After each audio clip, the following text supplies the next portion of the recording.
What does the panel think of the recent shakeup at 60 Minutes? I'm for it. Good night. No.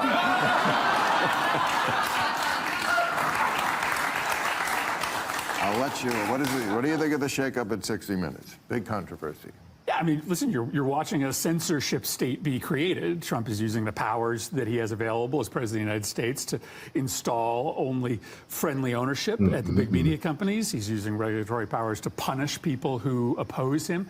I guess it's fascinating to me that, like, all our big institutions have kind of let us down, right? From academia to the corporate world to big media. They've all folded in with him. And yet we're like 5 months away from an election, and we might pull off a free and fair election. It's kind of astounding that the people of this country, even as the corruption of our democracy happens in media, in the corporate world, in and around Donald Trump's inner circle, the people have just decided they're hanging on to this democracy. That's a big charge. It is. It's a huge charge. And the fact that he said we might just pull off a free and clear election lets you know that they don't necessarily think that that is something that happens around the United States of America, especially in liberal-led places. Chris Murphy is a clown, but let me let Bill Maher cook. Just made that 60 Minutes itself and CBS itself is now completely MAGA. I don't see it that way. Completely MAGA. Well, that's kind of what you said. But he is clearly intent on installing people who will tell his story. Oh, of course. And will keep his critics off the air. But let me ask you this question. I watch 60 Minutes every week. I've had since I was a kid. If I didn't hear all the buzz in the media, if I didn't read about it all the time, would I ever notice that it was any different? I don't think I would. Yeah, it's not just 60 Minutes, and part of it is you don't know what they choose not to. You don't know what they choose not to air. That's true too. Part of what the allegation. Oh, woe is me that, we are looking for free and fair, balanced coverage of topics here in America. Chris Murphy's whining and Democrats are whining because they're used to having things their way. They're used to, having the mainstream media pump up and push them and poo-poo and deter, everybody else on the right side of things. You're not allowed to get coverage. You're not allowed to be platformed. You're not allowed to be, covered fairly. The goal is to get the media to just being objective. I think that's what I'm looking for. We're looking to get them to a point to where they just give us the facts and the data. They don't have to lean one way or another. Just give us the information. Is that they are killing stories that would be embarrassing for the president. So it's hard to know what you're missing in a censorship environment. But I've seen ones that are not very favorable to the president. Yeah, that's what I'm saying. I don't know if I would have noticed any different if I hadn't been reading about it. Also, I just don't think being a 60 Minutes correspondent is that hard. I don't feel like Scott Pelley was a national treasure. Companies change hands all the time. I never liked him, sorry, I just never did. Companies change hands. People bring in their own people, their new ownership. Just because something changes doesn't mean. I feel like we see everything through such a partisan lens. Oh my God, 60 Minutes has a new cast. So does Saturday Night Live. Yeah, but Bill, it's not just 60 Minutes, right? I mean, they took down his chief late night critic. CBS News at 6:30 does sound and feel different. Trust so me, this is not just about 60 Minutes. I feel it too. Yeah. Okay. So I'm part of it. I get it. But we're just talking about 60 Minutes now. But yes, I agree. He's a danger to media. He's a danger to freedom of speech. But just 60 Minutes, I don't know. I mean, and I'm not going to make that decision until I see a smoking gun, like something like, oh wow, now we're tick tick tick, Candace Owens and Alex Jones on 60 Minutes. Yeah, but they're always going to maintain a veneer of objectivity, right? The good ones who are trying to carefully transition a country from democracy to autocracy don't do it overnight, right? It is methodical that over time you feel like you don't have the space to criticize, and if you are going to put forth the administration's propaganda, you get an elevated seat at the table. So that doesn't just turn on a dime. That is a project that authoritarians or would-be authoritarians when I see Is that not what has happened and transpired during the Biden-Harris administration, during the Obama administration? Is that not what transpired? People out here, just as with no objectivity, just partisan hacks, censoring others and pushing the Democrat Party's narrative by any means necessary. Real quick before we continue, let me ask you a question. How would you feel if companies you've never heard of were making money by selling your personal information? Because that's not a conspiracy theory. That's literally what data brokers do every day. They collect your information, package it, and sell it to whoever is willing to pay. That's why I use Aura, the sponsor of today's video. Aura helps identify data brokers that are selling your information and works to get your data removed from their databases. It also keeps monitoring so your information doesn't just end up right back where it started. One of my favorite features is the credit monitoring feature. It gives me peace of mind knowing that I'll be alerted if someone attempts to open up an account in my name. And as someone with a family to protect, that's important to me. And here's the crazy part. Aura sent over 14 million dark web alerts to customers in 2025 alone.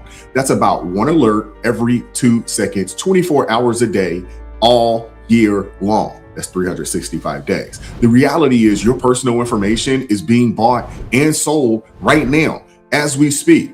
I don't want to leave myself or my family vulnerable, and I don't think that you should either. If you're interested, you want to learn more, go to aura.com/wise. That's aura.com/wise. You'll get a 14-day free trial using my link, aura.com/wise. Take a few minutes to see what information of yours is already out there. Now let's get back into the video. Everybody covered and caped for Biden for 4 years, and honestly, probably a little longer than that. From the mainstream media, no one batted an eye. No one said anything on that side of things. All of a sudden, even if that is the case, which we know it's not, but even if it is the case that, the administration is getting some people on air that will cape for them, even if that is the case, what's the big deal? What's the big deal? You guys have done the reciprocal of that for decades at this point.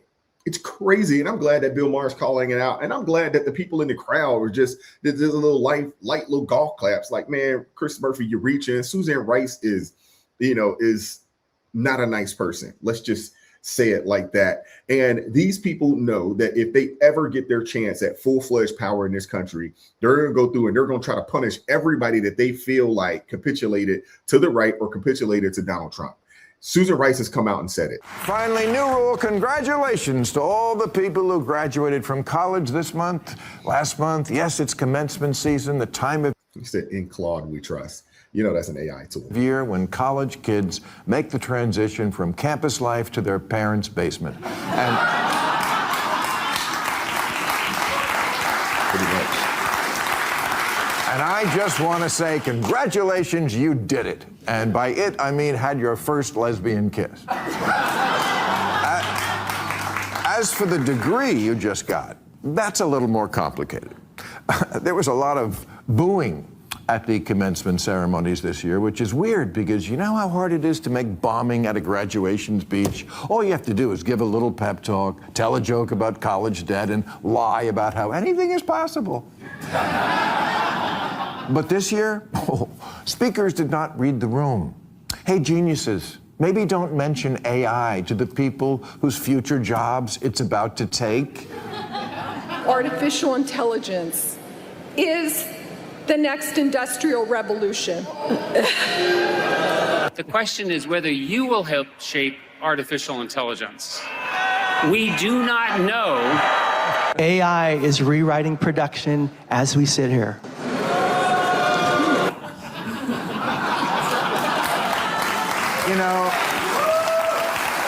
And I gotta say, the kids are right. They're right to fear that in the age of AI, that degree they're holding is about as useful as your unused miles on Spirit Airlines. Yo, that's crazy. But there's a point there. Those people, you didn't read the room. I'm at a point now where sending your kid off to college, I just think it's not a great idea unless they're going to be, a doctor or something in the medical field of some sort. maybe an engineer of some sort. Everything else, man, go get a trade or take some of these, skill bridge, your online courses, and start working on your own things and start building up, your own applications or your own small businesses and things of that nature, and branch out in that manner. I mean, charging people $200,000 and $300,000, for an education that's probably not ever going to put them in a position where they can earn that type of money, and then they just become debt slaves in perpetuity. I think that's just wrong, and I think that's something that needs to change. To be honest with you, if this current administration wants to look at anything, they need to look at that, and they need to look at these colleges overcharging, for basically indoctrination, and overcharging for degrees that don't mean a whole heck of a lot. But let's keep going. Yeah. Democrats, they have another sex creep problem. Have you seen this guy, Graham Plattner, up in Maine? He's their big hope to take the Senate, the Democrats. But Graham Plattner, he's a lot. He's got a Nazi tattoo. We don't know about that. Maybe it was just drunk. He didn't know it was, whatever. But a lot of stuff. Now stuff about his, he definitely was sexting other women outside of his marriage. Now some of the girlfriends are coming forward. One of them says he used to watch TV while he was sharpening his axe, which could cost him women and their vote, but he did win over Stephen King. It's Maine. What's really crazy is that the party that says that they're, anti-racism and anti-this and pro-women and so forth and so on, even though they don't know what a woman is, these are also the same people that are saying, we still got to get behind this Prattner guy because, we can't let Trump have the majority Senate. We just can't allow it. So I know he doesn't like black folks. He doesn't like, the small hat folks. He doesn't like, anybody that's not white. He has a, Nazi tattoo. He's, been, very, very nasty towards women, so forth and so on. But they've twisted themselves into a pretzel into saying, hey, we still got to support this guy. And I want you to see this clip because these are the two people that went and sought this Glenn Prattner character out. And they said they did their due diligence on him, but they didn't think that it would be that big of a deal because the people want, the Republican Party out of power so bad that they would support anybody. Y'all need to hear this. And at this point, you hadn't vetted Graham Plattner. You hadn't done a full scrub of who he is. How did you go about vetting him? And why did you? We paid a nice firm a whole chunk of money and got some stuff back. Some of what you've seen on the news we got back. Other stuff we didn't. Did the vetting process turn up the tattoo that became so controversial? No. The Reddit posts, did that turn up in the vetting process?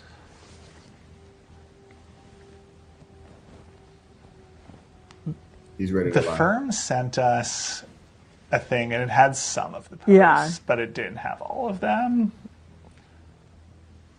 And what did you think about that? How did you think your way through the fact that he had posted these things on social media?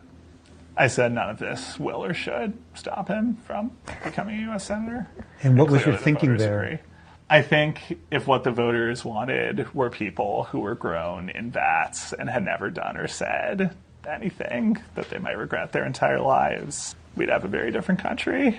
Part of our thesis here is that people do not want their candidates grown in vats. They want people who are real human beings, and they want people who do not look and sound like the vat-grown people who've been leading this country off a cliff for the last century. And that was Graham. Yeah, he said that was Graham. Ladies and gentlemen, the Democrat Party is they're cooked, man. They're in shambles. These are the people that they're utilizing to find and vet candidates for them. Now, that group, the young Asian lady and the dude next to her, these are socialists. Let's just call them what they are. These are people that are members of the Communist Party. And they're out here to find these types of people to basically drag our country down to the pits of hell. Simple as that. I appreciate Bill Maher, calling these people out, challenging them to their faces. The faces that Suzanne Rice was making, who is just not a nice lady at all. And I'm just going to leave it at that. But I want to hear from you guys. What are your thoughts? Like, share, subscribe. Hit the like button, share the video, subscribe to the channel, turn the notifications on to all so you never miss an upload, and consider joining the ARP family or buy your brother a coffee. That link's in the description box below. I appreciate you guys supporting what we're doing over here. And as always, keep God first, stay prayed up. We'll catch up with you guys next time. Peace. It is God who arms me with strength. Yeah, I'm battle ready. He trains my hands for battle. My heart stays steady. But thanks be to God, he gives us the victory. Through my Lord Jesus Christ, fear can't live in me. I was down to the dirt, red clay on my shoes, old pain in my shirt, oh so bruised. Then the Lord hit my chest, kicked air from my breath, put power in my step.